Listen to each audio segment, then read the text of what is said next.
Assalamualaikum warahmatullahi wabarakatuh. Selamat malam pemirsa, bertemu lagi bersama saya Herawati Munte. Pemirsa, beberapa menit ke depan kami akan menyampaikan informasi berita-berita terkini dari Kabupaten Kota Provinsi Sumatera Utara dan isu-isu yang lagi tren di tengah masyarakat. Masih dalam program 7 Inspirasi untuk Anak Negeri. Pemirsa, salah satu kontributor pertumbuhan ekonomi adalah sektor pariwisata yang terdiri dari sektor perdagangan, sektor perhotelan, dan sektor transportasi.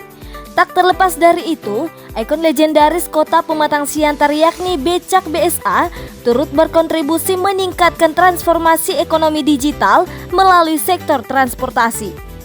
Minggu 20 Maret 2022, Bank Indonesia Kantor Perwakilan Pematang Siantar menggelar penyerahan program sosial Bank Indonesia dan launching kris kepada komunitas BOMS atau BSA Motorcycle Siantar di Siantar Hotel Kota Pematang Siantar, Sumatera Utara.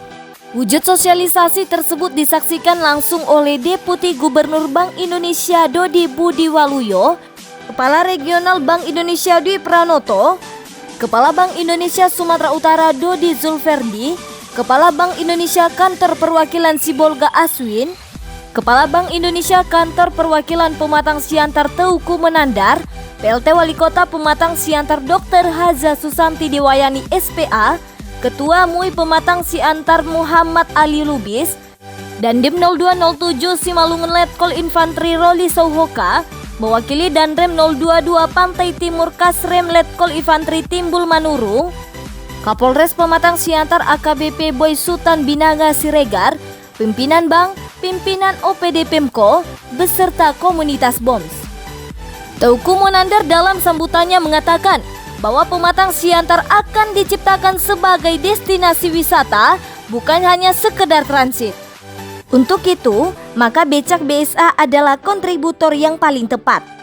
Selain mengembalikan ingatan bahwa Siantar adalah kota sejarah, Becak BSA juga dapat menjadi penyumbang akselerasi program ekonomi. Langkah ini jugalah yang dibuat untuk mencapai target 15 juta pengguna kris di tahun 2022.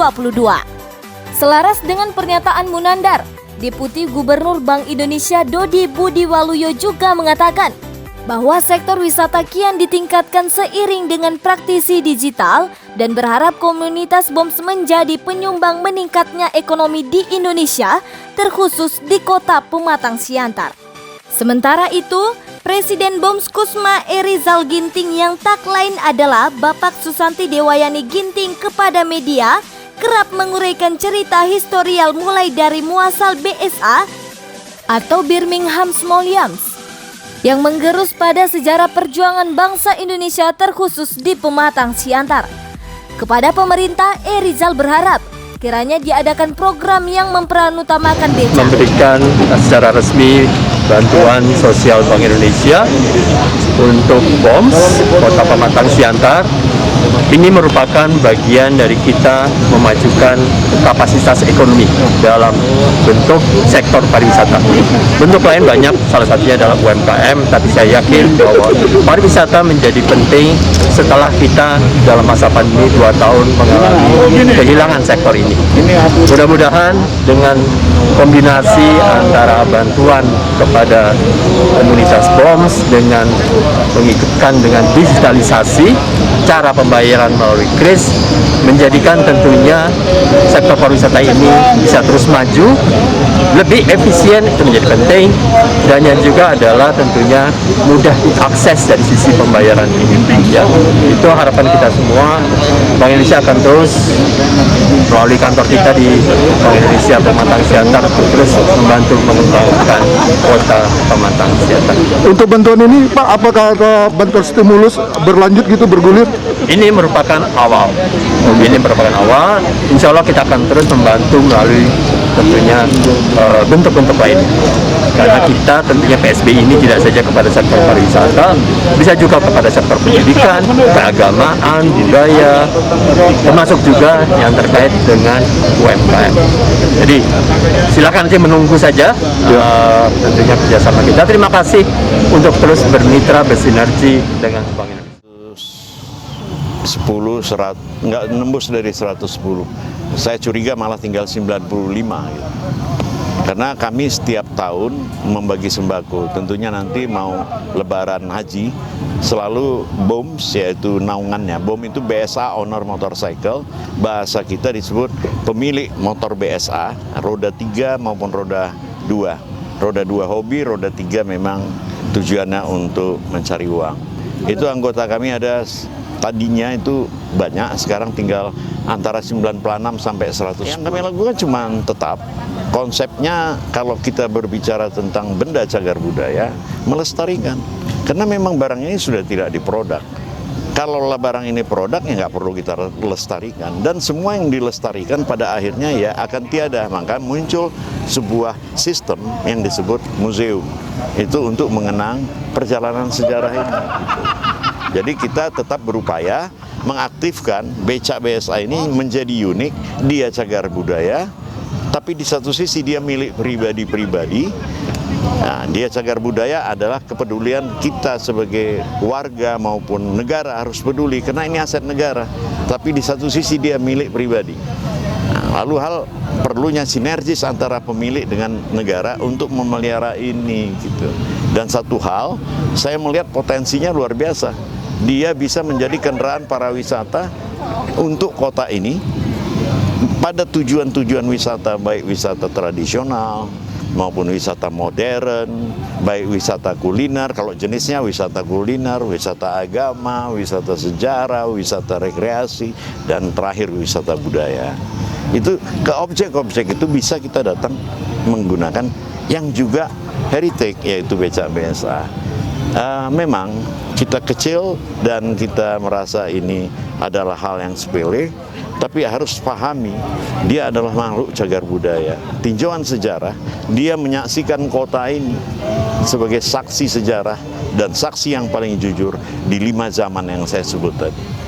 Ada zaman pampasan perang ya, terus zaman kemerdekaan dia jadi transportasi utama di kota ini, dan ketika zaman Orde Baru dia menjadi salah satu transportasi moda transport di antara yang lain-lainnya, dan yang terakhir dia adalah transport di zaman reformasi, transport cagar budaya. Sekarang di zaman milenial jadi transportasi pariwisata.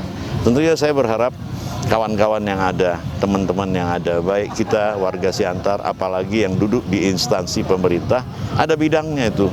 Saya dengar-dengar ada dinas pariwisata. Saya dengar-dengar di situ juga banyak hal-hal yang mau diangkat untuk bersinergis dengan pemerintah pusat agar Danau Toba ini menjadi pusat titik salah satu andalan kita untuk wisata dunia. Kita di sini sebagai pintu gerbang, tolonglah diruntuhkan kata-kata pintu gerbang. Tolong juga diruntuhkan kita hanya sekedar transit. Danau Toba bisa dengan wisata alamnya, tapi kalau wisata budaya, kami lebih unggul Pematang Siantar karena kami didiami oleh berbagai suku. Beda dengan di sana, homogen. Rasnya paling Bataks ya. Tapi kalau di sini rasnya seluruh Indonesia. Dan ketika saya orang Karo bertemu orang Bataks, yang itu misalnya dari Minang, juga dari Tapsel, Batak saya jadi berubah. Orang Tapselnya juga jadi berubah. Dan warna itu warna baru hanya ada di Siantar. Pertemuan budaya itulah yang kita jual. Di dalam disiplin ilmu namanya budaya urban. Budaya urban ini yang kita jual. Sifat perkotaan menjual budaya-budaya. Undang-Undang Nomor 5 soal cagar budaya. Kita suka nggak suka, otomatis keluar SK bahwa ini adalah benda cagar budaya. Bahkan handphone yang kalian pegang ini di 200 tahun mendatang, kalau masih ada, dapat pula ahli antropologi menemukan ini juga bisa jadi cagar budaya. Karena sifat cagar budaya bunyinya, segala suatu bentuk barang yang berusia lebih dari 50 tahun, baik bergerak maupun tidak bergerak, artinya baik rumah, bangunan ya, maupun yang bergerak seperti ini mobile, itu adalah benda cagar budaya. Karena dia sudah mengidentifikasi pada satu zamannya, asal berusia 50 tahun lebih. Dan identifikasi yang pada satu, itu udah cagar budaya. Beda dengan ikon nggak perlu SK. Itu hanya pengakuan masyarakat. Nggak ada SK di Paris itu yang namanya Menara Eiffel itu. Ini ikon. Ikon itu nggak perlu SK. Orang banyak datang ya otomatis. Ya, dia udah pengakuan gitu loh.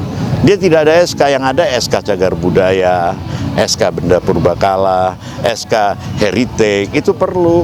Tapi kalau yang namanya ikon nggak perlu SK, nggak ada SK, nanti diketawai dunia kita loh. Minta SK ini ikon. Dan ikon itu maaf, tidak ada manusia asli. Saya pergi ke Singapura, tetangga kita. Siapa yang nggak kenal Perdana Menteri Lee Kuan Yew?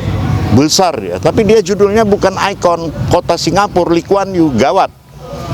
Sempat itu yang terjadi ketika dijadikan gantungan kunci, lalu besinya ditempelkan ke mulutnya, lalu kita bagi sama teman-teman. Nah, teman bawa jadi gantungan kunci toilet, bisa perang ini. Jangan aneh-aneh loh.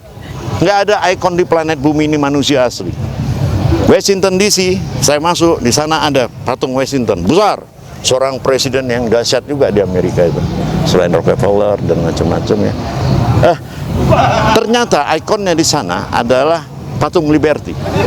Itu kayak manusia tapi bukan imajinasi, bukan manusia benar. Itu hadiah dari Perancis ke Amerika. Jadi banyak sekali. Italia, di sana kita lihat Benito Mussolini dan segala macamnya. Presiden. Tapi apa yang terjadi di sana, ikonnya malah menara Pisa, ya, malah Colosseum yang ada di kota Roma. Tolonglah, jangan aneh-aneh kita. Ikon itu beda. Ikon itu jangan sembarang kata. Kalau saya zaman bahasa Indonesia dulu, kami nggak ada kamus besar Indonesia, yang ada guru kami Yus Badudu. Itu katanya, ikon itu adalah sekedar tanda. Nah, mau contoh ikon, begitu lewat kanguru, nggak usah diperintah, aduh Australia nih, kan gitu. Lewat komodo, aduh langsung kita nembak gitu loh. Begitu rambutan, mau nggak mau karena memang udah tertanam jinjai. Padahal di belakang rumah, bang apa? Jadi itu ikon itu pertanda, bang. Jadi begitu becak siantar lewat dimanapun apa kata orang, siantar man, kan? Bantuannya luar biasa walaupun tidak tangible, katakan tidak materi tapi intangible, sebuah produk yang bisa membuat Abang Beca ini menawarkan segala sesuatu keunggulan kami ini dengan peradaban modern. Nanti masyarakat modern tidak akan membayar dengan uang tunai. Dia akan membayar dengan QRIS ini atau membayar melalui digital. Bayangkan Abang Beca mau bayar ini pakai tunai, bingung turis luar negeri, aku nggak bawa, saya bawa ini atau pakai card, kan bingung. Dan mereka membaca itu. Dan saya tadi kan ada pidato, dasar ya, ternyata hal modern bisa disatukan dengan tradisi. Biasa kalau datang yang modern, tradisi harus buang. Yang kuno terbuang ya? Iya, terbuang. Selalu mereka berhadap-hadapan. Ya enggak dong, seiring aja gitu. Nah, tarian tradisional kita, maaf, Somba ya, Somba. Ya, tari Somba. Jangan pula karena datang modern, tarian kreasi baru dia harus minggir. Digabung. Muncul tari Somba, tari modern. Bahkan tari modern ada tari kreasi. Digabung dua-dua ini. Jadi dia pakaian tari Somba, tapi gerakannya, ritmenya, ketukan jumba. Wow, keren kan? Gitu dong kita. Jadi ngapain susah? Kita perlu regulasi. Di situ wewenang wali kota. Sekian banyak wali kota saya berteriak. Mereka seperti nggak dengar. Begitu untuk regulasi, katanya pencetak regulasi DPR. Begitu banyak teman saya tolak. Saya omongkan, mereka seperti nggak punya telinga untuk itu. Mohon maaf ketika saya harus menyamperi mereka sampai ke tempat tidurnya. Saya samperin sekarang. Supaya mereka dengar dengan teriakan kita tadi. Orang-orang budaya keras mengatakan ini adalah sesuatu hal yang sangat penting pada setiap daerah. Karena budaya bangsa Indonesia ini dibangun oleh dari puncak-puncak budaya daerah, baik bahasanya, perilakunya, baik cagar budayanya. Ini harus menonjol di tiap daerah dan ini disumbangkan menjadi budaya nasional gitu loh. Kalau ini hilang, kita tidak punya identitas dan itulah kerugian sebuah bangsa. Maaf, nanti bendera kita tidak merah putih, cuek aja. Yang penting makmur, sejahtera gitu. Jadi susah. Kasihan dong alim ulama kita yang berceceran darahnya, pendeta kita yang berceceran darahnya, pejuang-pejuang kita yang berceceran darahnya demi Indonesia merdeka atau apa Kak? Mati. Jadi begini, kalau kita berbicara tentang beca, bagaimana mempertahankannya? Ya gunakan setiap event. Ngapainlah saya bicara terlalu detail metodologinya? Saya bicara real. Gunakan dia setiap hari besar, setiap hari jadi, pesta kenegaraan. Bahkan sekarang saya lagi bangun tren dengan capek-capek gaya saya sini supaya orang lihat beca kok tren ya. Jadi nanti mau manten pun orang pakai ini. Silakan pakai. Akhirnya kan jadi hidup mereka. Kalau mereka hidup, mereka tidak akan jual. Ketika mereka pegang ini, asap kok ngepul, siapa yang mau jual? Ya kan? Asap nggak ngepul, wis dol. Nah, kena lah tadi pembelian. Nah, regulasi pemerintah, kalau ini mau jual, tinggal kerja sama aja dengan DPR. Tidak boleh dijual keluar, tapi karena ini merupakan agendum, hak milik, suka dia mau beli rumah, mau nyekolahkan anak, maka wajib pemerintah melarang, maka wajib pemerintah daerah membeli dengan dana talangan milik pemerintah. Oke, dananya dari mana? Bagaimana dana pemerintah untuk museum? Kan ada tiap tahun, tiap bulan. Nah, itu dimasukkan ke sini, dialihkan. Sehingga ketika orang mau sewa sama pemerintah dipakai. Kalau dia mau beli, ya, dia mau beli boleh dengan agreement bahwa KTP harus diantar dan tidak boleh dijual keluar. Kalau mau jual lagi, jual kembali kepada pemerintah dengan harga pasar pada saat itu. Sederhana kok ngatasinya. Pemerintah mau nggak? Dari Kota Pematang, Siantar, Sumatera Utara, Rini Lauli, Isra Manihuruk, Mona Lisa TV mengabarkan.